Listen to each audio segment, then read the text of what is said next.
afternoon. It's 16 July 2024. It's a beautiful Friday afternoon. Today we're traveling along State Route 302 in Belfair, Washington. Belfair is about 70 miles southwest of Seattle, Washington.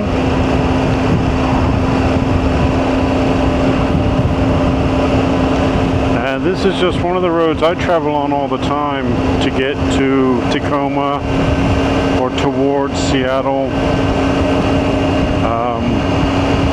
It's a beautiful back roads choice. If people are coming out from Seattle to visit or coming to one of my bike event kind of things, I suggest they go this route. There is another route if you go up through Belfair and onto Highway 16, but it's just that. It's along Highway 3, which is a bit straight and boring, and a little bit of traffic in Belfair. But then it joins with Highway 16 in the lovely town of Gorst. Then 16 heads east from there, which we will intersect at the end of this tour today, I think. Most of the scenery along here is along the Case Inlet.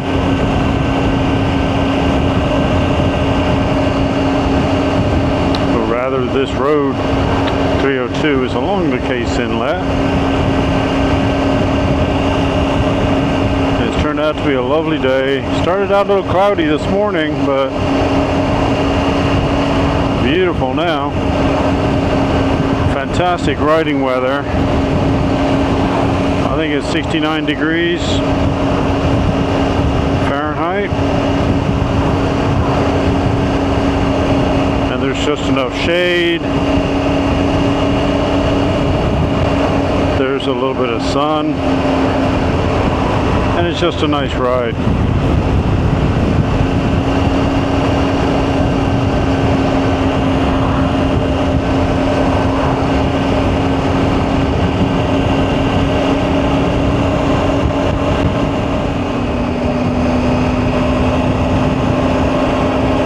Across the water over there is the little town of Allen.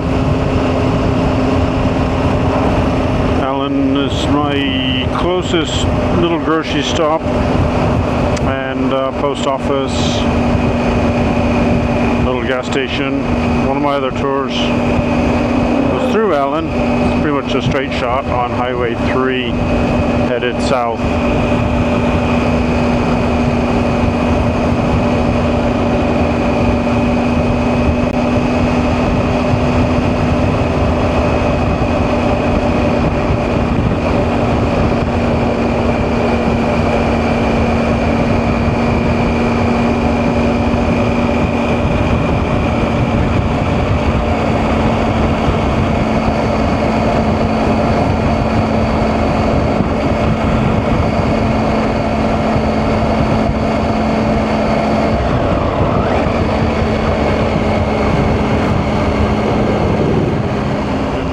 Funny, I'm used to doing this drive for so many different reasons. I head this way to the airport. I head this way out to go buy my reclaimed wood supplies from a shop in Tacoma. A shop called Second Use. It's great. It's got tons of reclaimed wood supplies, but I just forget about all the beautiful scenery from along this road.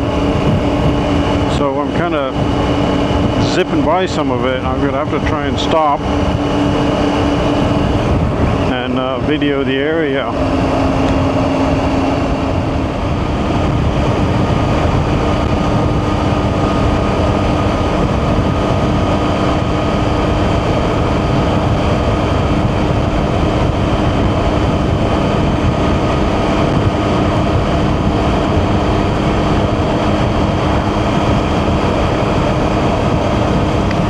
A little bit of a straightaway stretch here and there on this road. There's nice longer sweepers, but there's some kind of boring straights, but still the pretty scenery is always great. There are beautiful green trees, hills. Concerning the bike I'm on today is the 2019 Triumph Tiger 800 XRT. Quite a mouthful. It's not just a Norton Commando, but that'd be a 750 combat version or something. Other bikes I've had have been just that. I still have a 72 combat Norton Commando. I have a 2012 T100 Bonnie. But other bikes I've gone out and done this sort of thing on have been like 80s bikes. I had 3 different Honda Magnas. I had an 82 750 originally. Later on I got a 85 Honda V65 Magna. It's 1100 cc's. Great power. Triple disc situation, center stand, shaft drive, super comfortable, just a great bike. But overly complicated for its era. The race for making high-tech bikes in the early 80s was on. Then Yamaha came along with the VMAX. The Magna produced 116 horsepower. The VMAX produced the first year out of the box 148 horsepower in 1985. A 1200cc bike. I've had 2 of those. But I also went back to having another 750 Honda Magna, which was great. It was just lighter, a little more nimble. But I've had a wide variety of other street bikes. I've only had a few dirt bikes just to kind of play on. Or I found deals where I've traded them for work. I traded a piece of gutter work that I was installing on a place for a guy's Yamaha 125 dirt bike. That was fun to play with once it got running. Needed a few things, but also had a 76 Goldwing. I've had a few. There's another Triumph. I've had a few Triumphs. I've had a Rocket. I've had a 78 Bonneville. I've had a 63 Trophy. Yeah, a mixture of stuff. So stepping into this bike now, the Tiger is just so different, so comfortable, just the right amount of power. I mean, when I had the Rocket, I thought, oh, this power is just fantastic. I gotta have more of this. But the thing was so damn heavy, 800 pounds dry, I think. Then my over 200 pounds, 16 stones sitting on it.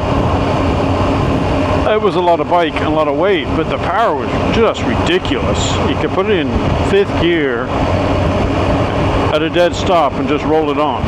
It would go. You could punch it and go, but it would roll out slowly, and next thing you know, you're doing triple digits. But this thing is light by comparison. It's nimble. It makes you want to take the twisties. The field of vision is so great because you're up high. You're sitting up and begging kind of position. It's just a fantastic Swiss Army knife of bikes. I know I've said that before, but it's true. What the guy said when I was looking at these and thinking, well, should I get the adventure bike? I kind of like my old standards. I like the old CB 750s. I've had a few of those and turned a couple into cafe bikes. Returned a couple to absolute stock. But I thought, no, let's try something different. And after doing the research on these models, bang for the buck, this was a great deal. This was $9,000 for this bike. I bought it locally from a dealership, which I've only bought a few bikes from dealerships in my life. And I couldn't be more happy with it. It's just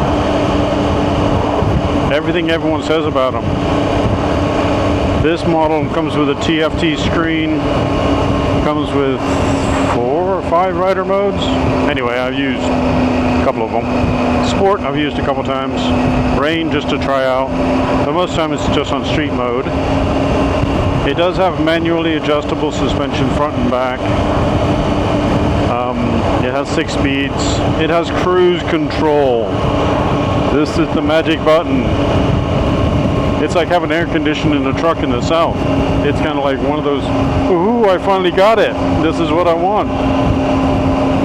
It's just got some really great options. So, like I said, I can't say enough good about the Triumph line now.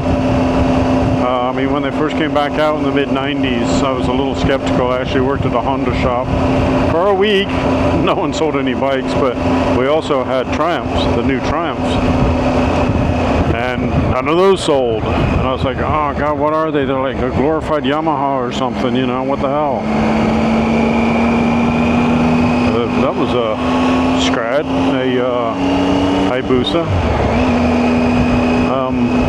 Yeah, so I mean, initially I was like, oh God, I hope they really make this work. And that was 30 years ago now. And Triumph has done great. I'm loving them. I'm just ecstatic that they're doing such a fantastic job with the bikes. I mean, this was assembled in Thailand, yes, but me being from Coventry originally, like, well, can we just make it in Hinckley, please? Now, well, it goes, and it goes well. They do a good job. Now we're coming down to the thriving little town of Purdy. P-U-R-D-Y. I didn't just say pretty badly. It's actually Purdy. Quite a few bikes out. Ducati there. I'm going to stop right down here. Give us a little bit of a view across the area.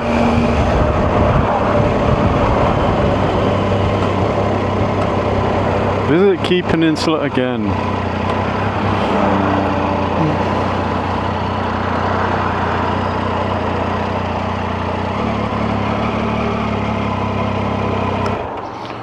Just stop for a second, get a little bit of a view.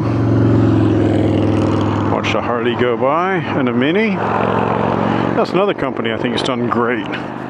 Thank God Mini came back. I've got a classic Mini, but still like some of the new ones. So this is the area of Purdy. The little town is kind of over there, where all the traffic's coming from. This is in Gig Harbor area. I think some of this is technically Gig Harbor address, but it's Gig Harbor, Purdy. Another Harley with a t-shirt guy. You know, safety first. It's in Pierce County, Washington, which is at the sort of the south end of the Puget Sound.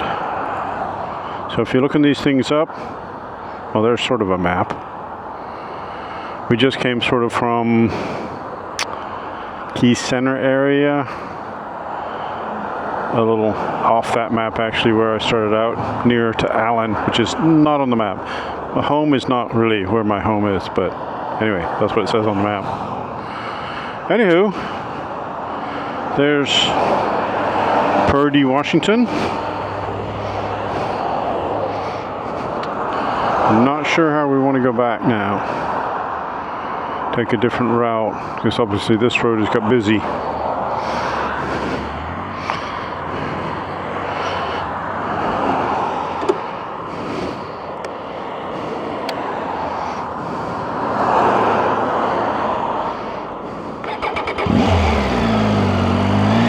Actually, I see a spot. There we go. So this is the Purdy Spit, people call it. People come down here for 4th of July, beachcombing, stuff like that. 4th of July is great here because you just launch all the stuff out in the water. Hopefully it's biodegradable. And the fishies get a fireworks show as well. Anywho, it's not really a fishing spot, but it's more like just a beachcombing like that fellow's doing. Just having a wander along the beach. And it's public place. There's no permit for parking, nothing like that. Not like in some of the state parks where they require a discovery pass, which I still need to get. Because doing this, I want to go to some of the state parks. There we are entering Purdy. The Little 2-lane bridge. It's just a little scary in a big truck. And I'll catch up with you in a little while once we're out of this trafficy mess. So we took a quick stint on the freeway, highway, whatever. Not motorway because we're here in America. Anxious motorcyclist. We'll take a couple of the back roads back through parts of Port Orchard, which is kind of attached to Gig Harbor, which we came through a little earlier. Hopefully the back roads we're taking will be pretty quiet. They're just not very exciting.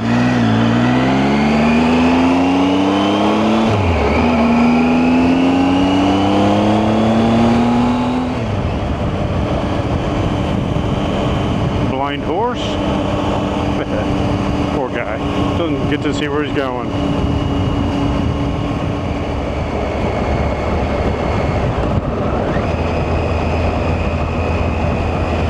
We come back down onto Highway 302. Now we're going to be headed west on 302 this time, back towards my home, and I kind of want to come this way just to get a different view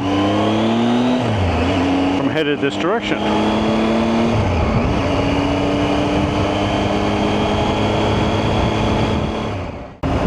Boy, it's turned out to be a beautiful day.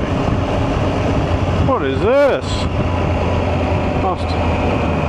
Triumph TR3. Oh, was that my friend Jamie? It had a top on it though, didn't it? His doesn't have a top. It might have been the other guy that lives in Allen. A guy I ran into a couple of years ago at a local car show. I'm in 5th gear doing 12. Get on with it, Carl. Anyway, I ran into a guy at a little car show in Belfair.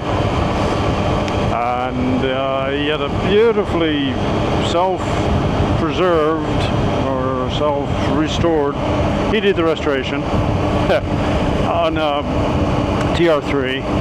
It's just really nice. I took a picture of it, sent it to my friend Jamie, who's got a 59 TR3.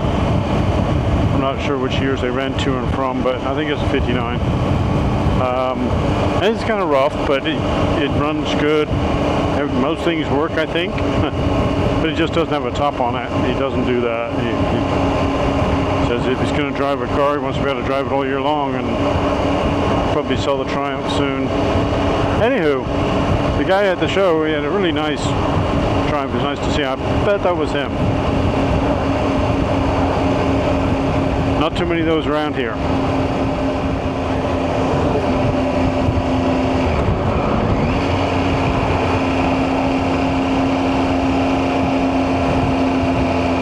So we're back along, like I say, on Highway 302, a couple miles from the house now. But the views from this direction are pretty neat. You come down here onto the water again. We were just inland just a touch. Some of the views from this direction are really pretty stunning, especially at sunset from here. Usually you can see the mountains through there, across the water. And beyond them, the sunset takes place. Just really nice. Wide open viewpoint there.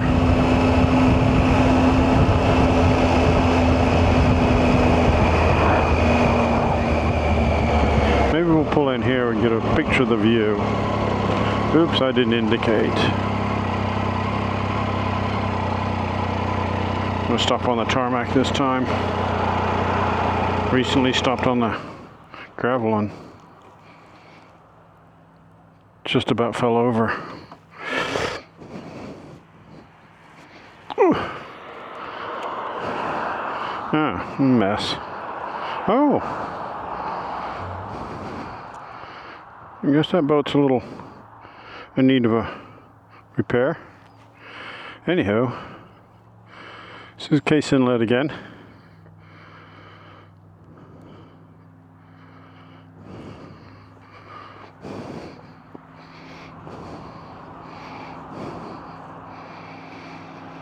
You see down towards Treasure Island. Treasure Island's there. Stretch Island is further over there. I'll try and put little arrows in the edit.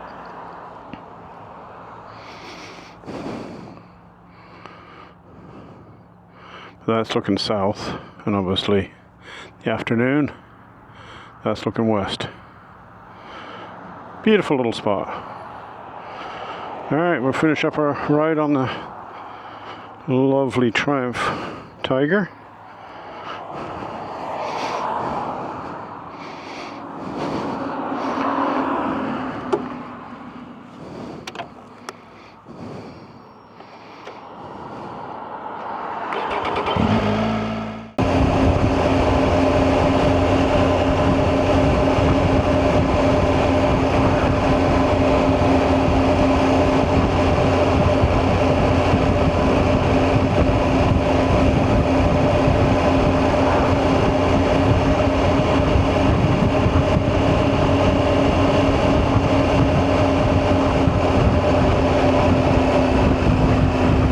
So this just about wraps up my Highway 302, etc.